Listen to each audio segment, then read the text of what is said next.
కాబట్టి అది యాక్సెప్ట్ చేసిన వాళ్ళు. ఈ 90 టీఎంసీ ప్లస్ ఇప్పుడు అడిషనల్ వచ్చేది కలిస్తే మనకు దాదాపు 170-160 దాకా తీసుకొని పోవచ్చు.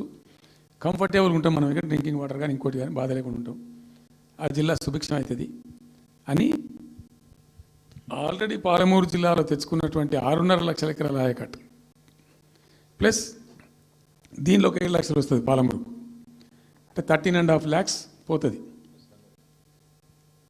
పాలమూరు జిల్లా కాడికి వస్తే నియోజకవర్గానికి 1,00,000 ఎకరాలు వారాలి.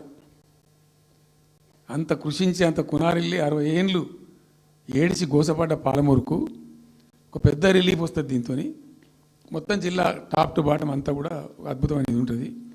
గ్రావిటీ వారేకాడికి గ్రావిటీ వారుతుంది, లిఫ్ట్ వారుతుంది, చాలా అద్భుతంగా ఉంటుంది అని చెప్పేసి. తర్వాత వర్షపాతం నీళ్ళు కూడా చాలా వరకు ఈ చెక్ డ్యామ్లలో దానిలో అడ్డుకుంటాం కాబట్టి గ్రౌండ్ వాటర్ కూడా బాగా పెరుగుతుంది. ఇట్లా ఫ్రీ పవర్ ఇస్తున్నాం కాబట్టి దాని ద్వారా కూడా లాభాలు జరుగుతాయని చెప్పి అసెస్మెంట్ చేసి ఇచ్చినాం. నిజంగా కూడా పాలమూరు ఒక టైంలో తెలంగాణ వచ్చిన తర్వాత 4-5 ఏళ్ళకి నేను పోతే ఎందుకో పోయినాం, బస్సు యాత్ర చేస్తే చాలా అద్భుతంగా ఇక్కడికక్కడ వరికోత మిషన్లు, కళ్ళాలు, అంతకుముందు పాడుబడ్డ ఇల్లు కనిపించే పాలమూరులో నా కళ్ళతో నేనే చూసిన.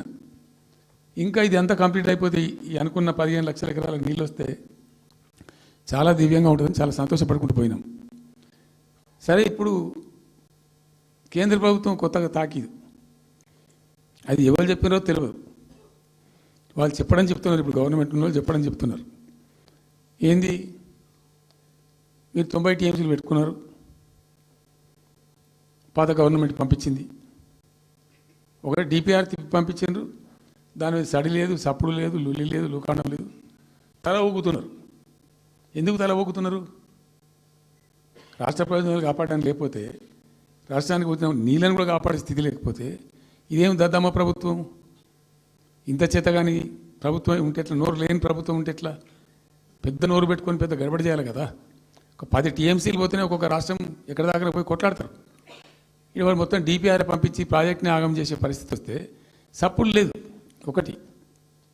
రెండవది, ఇప్పుడేం చేసిండ్రు, ఇరిగేషన్ మంత్రికి లెటర్ రాసిండు. వాడు చెప్పిండా చెప్పలేదు భగవంతుని గారికి, 45 టీఎంసీలు ఇవ్వండి మాకు అనుమతి అని చెప్పి. ఎట్లా రాస్తావు నాకు అర్థం కాదు. నువ్వు ఏ ముఖం పెట్టుకొని రాస్తావు? ఇదో ప్రభుత్వమా? ఉన్న వస్త్రానికి పోతే అనవసరం పోయింది అన్నట్టు ఉన్నది కూడా కొట్టుకుంటారు ఎవడన్నా? ఎవరై నీళ్ళు అవి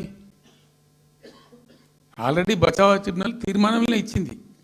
దాన్ని కర్ణాటక వాడుతుంది, అటు మహారాష్ట్ర వాడుతుంది. వాళ్ళ లెక్కల్లో చూపెడుతున్నారు వాళ్ళు. ఆల్మట్టి డ్యాంలో వినియోగంలో చూపెడుతున్నారు వాళ్ళు. మాకు వచ్చిన 21 టీఎంసీ మేము ఇక్కడ వాడుతున్నామని చెప్పి. ఆ 2 ఎగువ రాష్ట్రాలు వాడుతుంటే ఇక్కడ వచ్చి మనకు వచ్చినటువంటిది బాజాప్తా, అది కూడా ట్రిబ్యునలే కదా, బచావత్ కూడా ట్రిబ్యునలే కదా. ఆ ట్రిబ్యునల్ తీర్పు ద్వారా వచ్చిన 45 టీఎంసీలు నువ్వు ఎందుకు ఆపుతున్నావు ఇప్పుడు? ఇది రాష్ట్ర ప్రభుత్వమా? అసలు ప్రభుత్వం ఉందా? నిద్రపోతున్నారా? ఇంతసేపు రియల్ ఎస్టేట్ దందా తప్ప ఇంకోటి లేదా?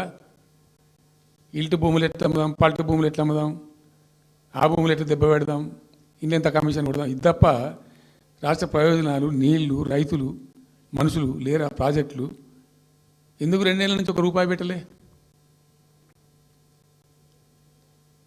ఎందుకు ఒక తట్టడి మట్టి తీయలే?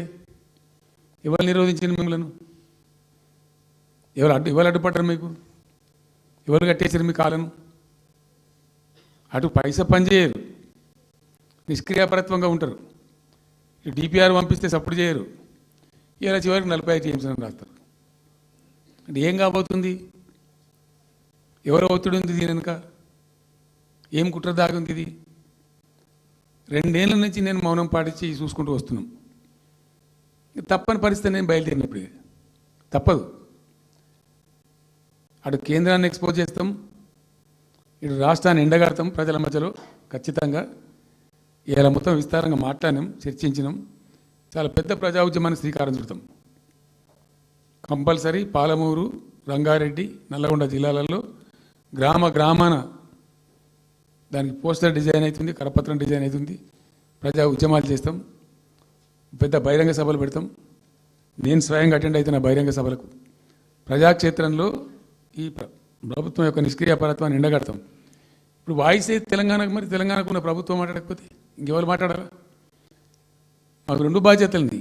ఒకటి తెలంగాణ తెచ్చిన పార్టీగా, రెండవది ప్రధాన ప్రతిపక్షంగా కూడా కంపల్సరీ మా డ్యూటీ మేము చేయాలి.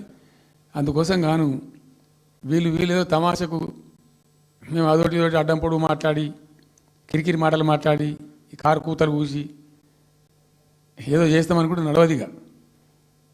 ఈ ఏళ్ళ దాకా వేరే కథ, రేపటి నుంచి వేరే తోలు తీస్తాం ఎక్కడికక్కడ. ప్రజలు ఖచ్చితంగా ఎక్కడికక్కడ నిలబెట్టే ప్రయత్నం చేస్తాం. అడుగున చెక్ చేస్తాం, ప్రతి విషయంలో చెక్ చేస్తాం. Sufficient time we have given. మేము తొందరపడి మేము ఎందుకు కనేరి అయ్యి మా ప్రభుత్వం పోయింది వీళ్ళు వచ్చింది అనేటువంటి ఒక పిచ్చి అయ్యి అట్లా మేము చేయలే, అటువంటి వాడికి పోలే. ఇష్యూల మీద పోరాడుతున్నాం, ఒకే ఫీజు రియంబర్స్ మీద పోరాడుతున్నాం, ఇంకోటి పోరాడుతున్నాం, రకరకాల భూదందాల మీద, దోపిడీ మీద, చెర్ల మీద, చెర్ల మీద పోరాడుతున్నాం. పార్టీ కొట్టాడుతున్నది, తప్పదు కాబట్టి కొట్టాడుతాం. ఇప్పుడు మొత్తం మొదటికే ముప్పొచ్చే పరిస్థితి ఉంది. అటు గోదావరి మీద అరాకిరి చేసి చంద్రబాబు నాయుడు, ఏపీ ప్రభుత్వం నల్లమల సాగరు, ఈ సాగరు, ఆ సాగరు, అటు గోదావరి దోపిడీ జరుగుతూ ఉంటే దాని మీద సప్పులు లేదు. ఇటు కృష్ణలో ఇంత ఘోరంగా 13